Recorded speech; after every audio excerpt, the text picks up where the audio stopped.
Lui, c'est Sédou Keita, international malien de l'équipe des Aigles du Mali. Aujourd'hui, il quitte le stade de capitaine d'équipe de football à capitaine d'industrie. Lui, Sédou Keita, a investi 14 milliards de francs CFA dans un projet agri- ou agro-industriel sur une superficie de 7 hectares au Mali, chez lui. C'est un projet à fort impact socio-économique qui fait la fierté de tout le Mali aujourd'hui et qui ouvre la voie à la mosaïque de footballeurs professionnels d'origine noire africaine ou qui sont nés ou qui ne sont pas nés en Afrique. Sédou Keita vient de montrer que le risque est partout. Je prends l'exemple de ceux qui disent qu'ils investissent dans l'immobilier en Europe, aux États-Unis. L'État américain peut vous saisir tous vos biens en un claquement de doigts.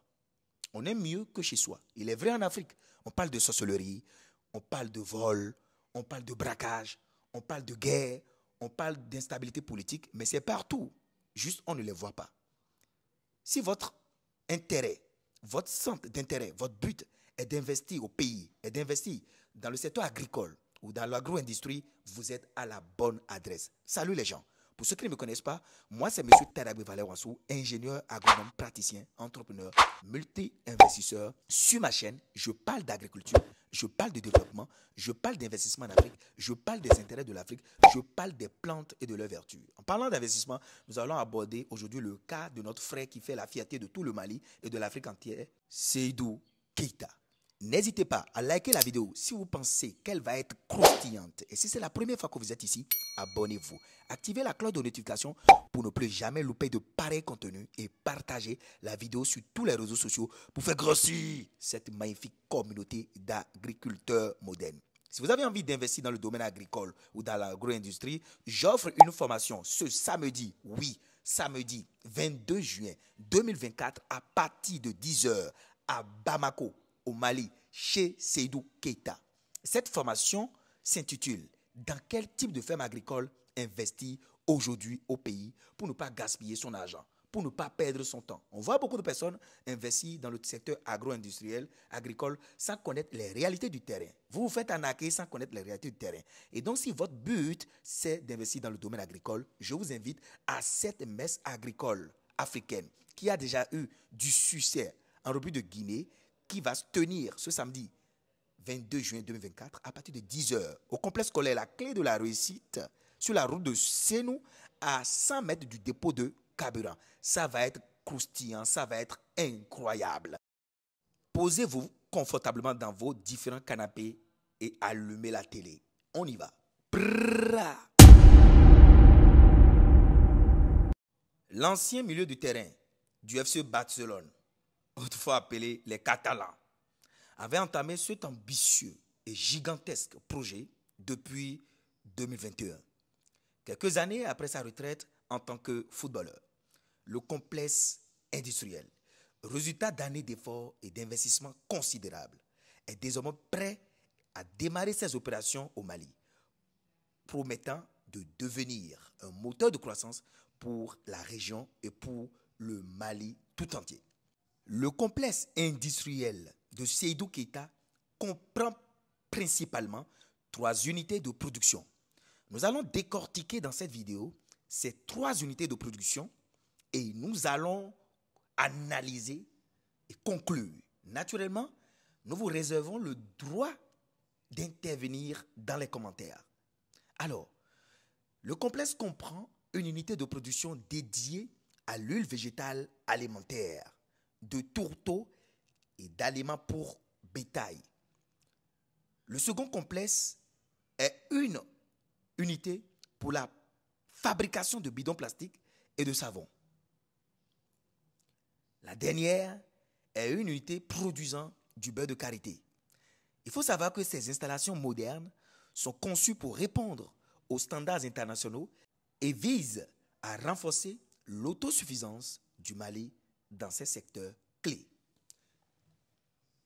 Prenons maintenant la première unité, une unité de production dédiée à l'huile végétale alimentaire. L'Afrique importe des milliards de dollars d'huile végétale. Et quand je parle d'huile végétale, Je parle d'huile de soja. Je parle d'huile de tournesol. Je parle d'huile de palme aussi. Je parle d'huile de colza. Je parle d'huile de coton.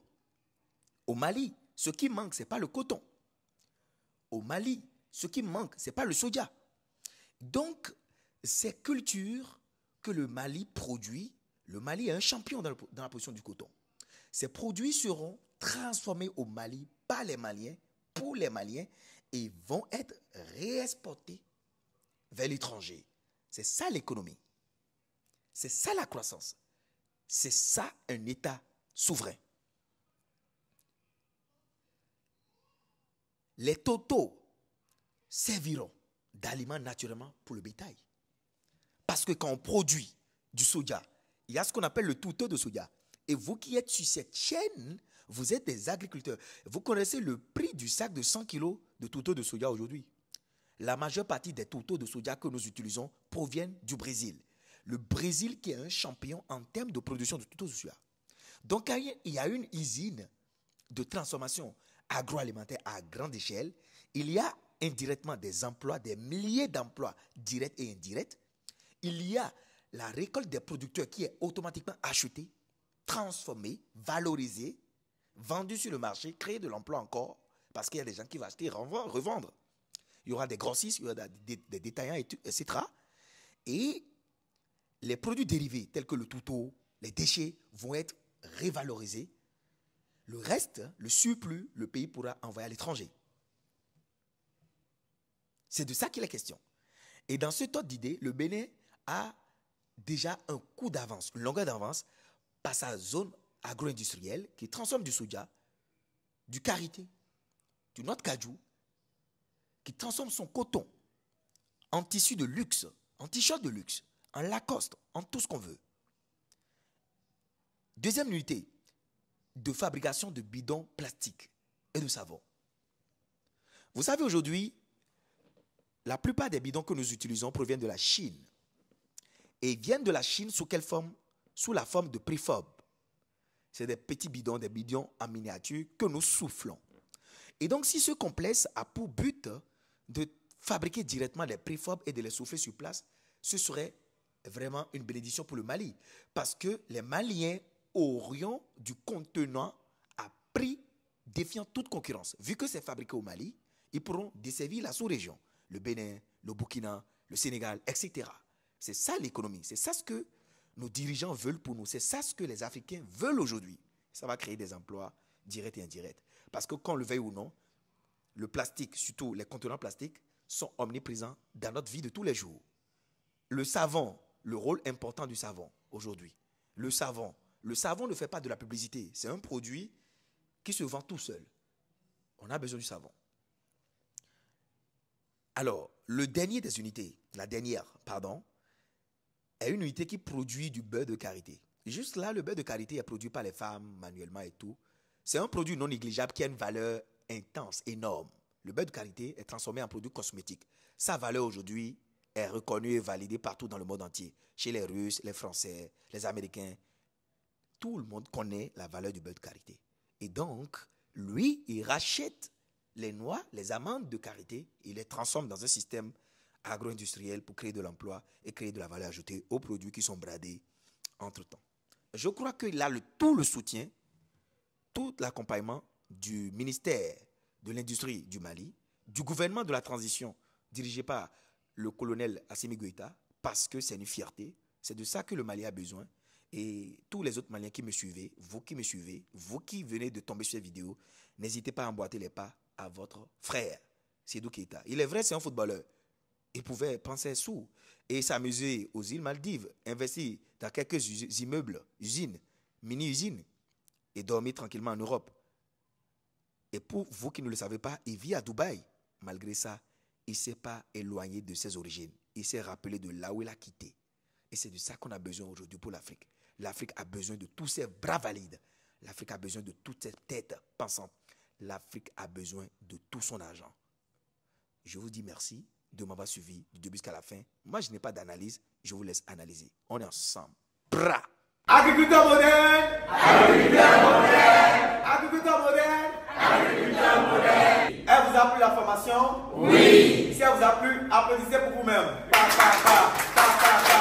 Super.